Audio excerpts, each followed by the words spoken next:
ربنا آتنا في الدنيا حسنة ربنا آتنا في الدنيا حسنة وفي الآخرة حسنة وفي الآخرة حسنة وقنا عذاب النار وقنا عذاب النار وأدخلنا الجنة وأدخلنا الجنة مع الأبرار مع الأبرار يا عزيز. يا رب العالمين.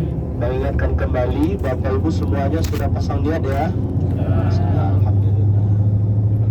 Dengan Bapak Ibu telah memasang niat labbaik Allahumma umrah li, sebut nama, atau nawaitul umrata li, sebut nama binnya, wa ahramtu fiha lillahi ta'ala, maka berarti Bapak Ibu hajjah wal umrata lillah, sempurnakanlah haji dan umrah karena Allah Ta'ala. Jadi Bapak Ibu tidak boleh membatalkan umrah di tengah jalan. Ayat ini turun berkaitan dengan beberapa di antara rombongan perjalanan umrah Rasul. Setelah dia mulai ihram lalu kemudian tidak diselesaikannya umrahnya karena ada kesibukan-kesibukan yang lain, sehingga akhirnya turunlah ayat ini menegur, mengingatkan dan meluruskan sesuatu yang tidak tepat tersebut. Wa atimmul hajja wal umrata lillah, sempurnakanlah haji dan umrah karena Allah Ta'ala. Nah, maka Bapak Ibu sekalian, kita menyempurnakan umrah kita dalam bentuk menyelesaikan 5 rukun umrah. Pertama adalah ihram, sudah kita lakukan. Yang kedua adalah tawaf, akan kita lakukan. Lalu dilanjutkan dengan sa'i, lalu kemudian tahallul yang ditandai dengan menggunting rambut. Jadi nanti Bapak Ibu selesai sa'i, jangan lupa untuk menggunting rambutnya. Dengan gunting rambut tersebut, maka barulah tanggal seluruh pantangan ihramnya. Menggunting rambut dilakukan idealnya adalah oleh orang lain.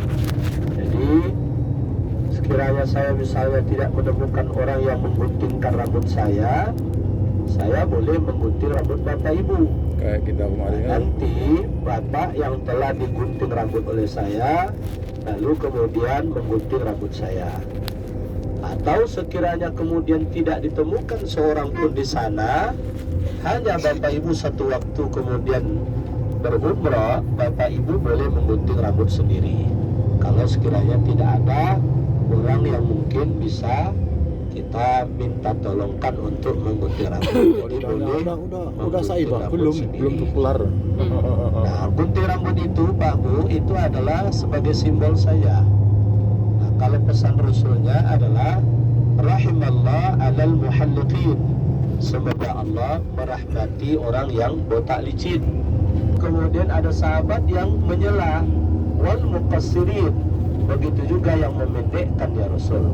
Rasul ulang kali kedua, rahimallah alal muhalliqin, semoga Allah merahmati yang botak licin. Nah, lalu disela lagi oleh sahabat, wal muqassirin, begitu juga hendaknya yang memendekkan ya Rasul.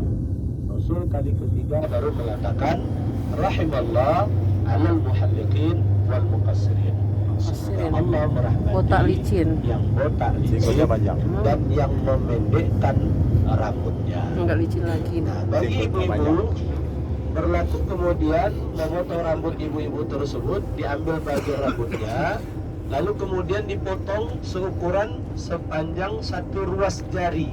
Jadi ruas jari kita seukuran 1 ruas jari. Nah, yang bagus itu adalah dipotong oleh suaminya, dirapikan betul. Sesekali apa-apa kan belajar menggunting rambut ini. Jadi kalau nanti bagus guntingnya, ibu-ibu tidak perlu ke salon lagi. Bapaknya yang melurus-luruskan rambut. Lama prosesnya. Jadi Bapak Ibu sekalian, dengan menggunting rambut itu baru kemudian tanggal seluruh pantangan ihram. Kalau sekiranya bapak-bapak tidak ada lagi berumrah setelah ini, karena kita fokus untuk persiapan arba'in. Arba'in itu kan bagi bapak ibu 40 waktu sholat berjamaah di masjid, dan itu cukup menguras stamina. Nah, kalau tidak ada yang terlalu urgen lagi, ini adalah umrah terakhir kita. Dan setelah ini bapak ibu persiapan untuk ke Madinah, sehingga menjaga kesehatan tubuh itu adalah sesuatu yang penting agar kemudian ibadah arba'in kita di Madinah nanti bisa berjalan secara maksimal. Yang kelima, rukun umrah itu adalah tertib, mendahulukan yang dahulu, mengemudiankan yang kemudian.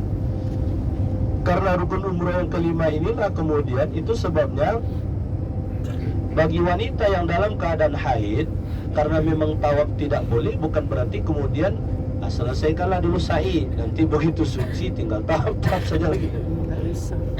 Tidak dibolehkan, karena ada tartib, mendahulukan yang dahulu, mengemudiankan yang kemudian. Jadi sesuai dengan urutannya. Nah, Rasul pun memang memesankan, khuzu anni manasikakum, ambillah olehmu manasik dariku. Artinya kata Rasul, berhajilah sesuai dengan yang aku contohkan. Nah, Rasul mencontohkan haji ataupun umrah tersebut, umrah khususnya, sesuai dengan urutan ihram, tawaf, sa'i, lalu kemudian tahallul yang ditandai dengan gunting rambut. Bapak Ibu sekalian, dengan kita berihram tadi, mohon diperhatikan pantangan-pantangan ihram yang harus kita perhatikan. Tidak boleh bertengkar, tidak boleh berkata kotor, tidak boleh melakukan dosa, tidak boleh mencabut, mematahkan, menumbangkan pepohonan atau ranting, tidak boleh membunuh hewan, tidak boleh memotong kuku, tidak boleh mencabut bulu-bulu yang ada pada tubuh, tidak boleh menutup wajah bagi ibu-ibu kecuali masker, tidak boleh memakai inai dan celak atau bermake up bagi ibu-ibu, tidak boleh. Tidak dibolehkan bagi bapak menutup dua mata kaki dan tumitnya. Tidak boleh bagi bapak menutup kepalanya. Tidak boleh hubungan suami istri. Tidak boleh bagi bapak ibu bercumbu. Jadi pantangan-pantangan ihram ini mohon kepada bapak ibu pastikan itu tidak ada yang terlanggar. Jadi nanti baru tanggal pantangan ihram itu adalah setelah memotong rambut. Nah, kita bapak sekalian bisa diturunkan di sini, jadi kita ke depan berjalan menuju Masjidil Haram. Jadi ini posisi di luar terminal. Mari sama-sama perhatikan jangan sampai ada barang yang tertinggal.